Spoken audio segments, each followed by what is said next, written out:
Tonight for dinner, we're having this absolutely fantastic apple cider braised chicken soup. We're going to garnish it out with some sage and some Granny Smith apples. It is going to be fall flavors all the way. I am starting off here with some chicken thighs, and I'm going to sprinkle each one of these generously with a little bit of kosher salt. And then they are going down in the pan. I actually already sprinkled these other guys. I have 8 altogether, but I don't want to crowd my pan, so I'm only going to put 4 in right now. If you overcrowd your pan, what happens is your chicken starts to steam and you won't get that nice browning on the underside. We want to get a really nice brown on the skin, which is going to take right around 10 minutes, maybe up to 15, just depending. And yeah, we're going to let it sit here until we have that beautiful brown. Also, we are on medium-high heat, and I am going to give a nice little generous layer of salt to the back side of those little chickens as well. So here we are right around the 10-minute mark, and if these are ready to flip, they just kind of let go. As you can see, got this beautiful browning on that side of the skin. Gorgeous. So I'm going to let these cook. That guy's not ready. See how they're still sticking? I'm going to give them another minute because they're not releasing. But these guys, I'm going to give another 3 minutes on this side. So I'm at my 3-minute mark. I'm going to go ahead and take these guys out and put them on a plate to rest. These are not done cooking, so don't sneak any bites quite yet. These guys have another minute or 2, and I'm just going to do the exact same thing with the rest of my chicken. I have 4 more thighs to do.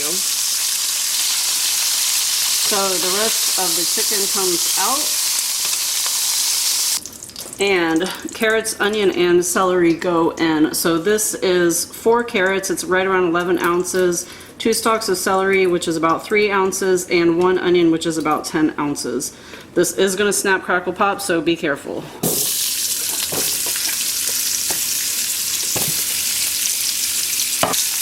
Get a nice pinch of kosher salt down on there. Some black pepper.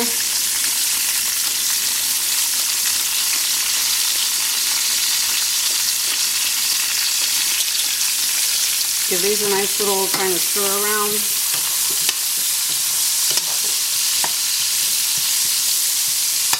And I am going to stir these a few times to kind of break up the onions as they get warmer.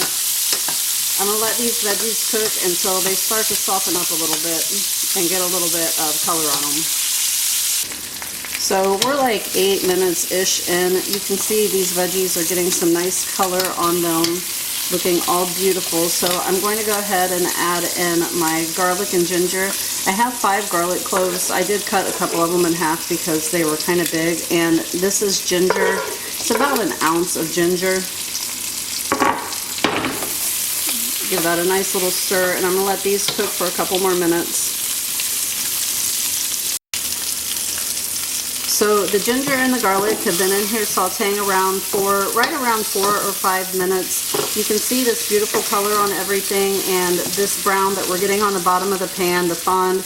We want to go ahead and lift this up before it gets too burnt. So I'm going to be adding 3/4 of a cup of apple cider vinegar, and the second we add it in, we're going to start scraping all the brown bits off the bottom.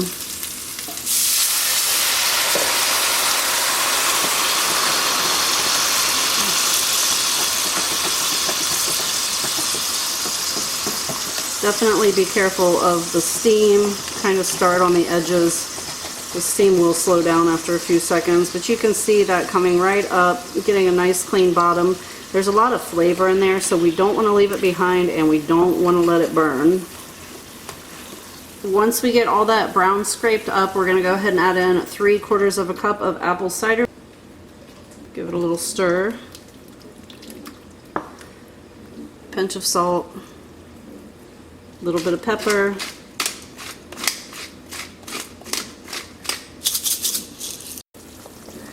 I'm also going to add in 32 ounces of low sodium chicken broth or stock.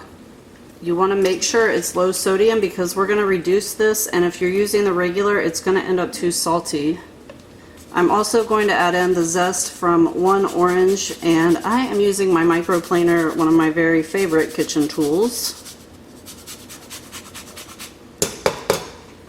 And I think that is looking like enough. I did so like half of an orange. I'm also adding in a half of a teaspoon of cayenne just to give it a tiny little bit of heat. It's going to balance a little bit of the sweet. It's going to also like balance with the salt. Bay leaf going in. The orange is there to add a little brightness. So we're going to have a very complex but easy dish. 1/4 teaspoon of cloves. It's just a tiny little bit. It's going to be in the background of the flavors. And a half of a teaspoon of cinnamon, and again that's just going to be in the very kind of background flavors. It gives it that nice like apple reference is the reason I'm adding it in there.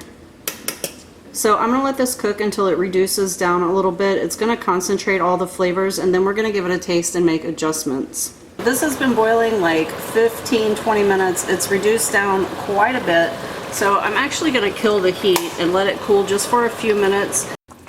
Okay, so I am going to go ahead and take the little bay leaf out of there. So everything's just going to go in here, and I'm going to puree it. Alright, we are zhuzhed. Look how beautiful that is. I'm actually going to add a little water back into this to get what's left in here out.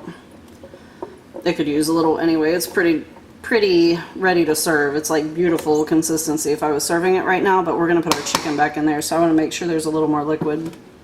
A little water getting added back into there. It's a couple cups, but like I said, it's going to cook out when I start braising up this chicken.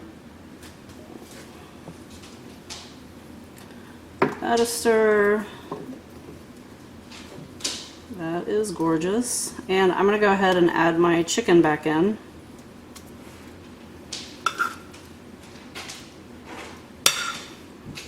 So I'm going to turn the heat back on. This is going to cook until my chicken is at 165. It's probably going to be 15 to 20 minutes. Once my chicken has come up to temp and I've removed it from the pan, I want to do one final test. I want to make sure this is going to coat the back of a spoon, and also if I do this, it shouldn't be running all over the place. You don't want it to be gloppy, but this is like perfect texture. It's called nappe. And then of course you want to taste it and make any adjustments. So let's give this a taste. Oh my god. It's actually fantastic just as is. It's a little bit spicy. If you find that it's spicy for you, you can add a little bit of cream into this just to bring the spice level down a little bit, but we're not done. We're getting there, but we're not quite there. Next, I'm going to add in a little bit of butter.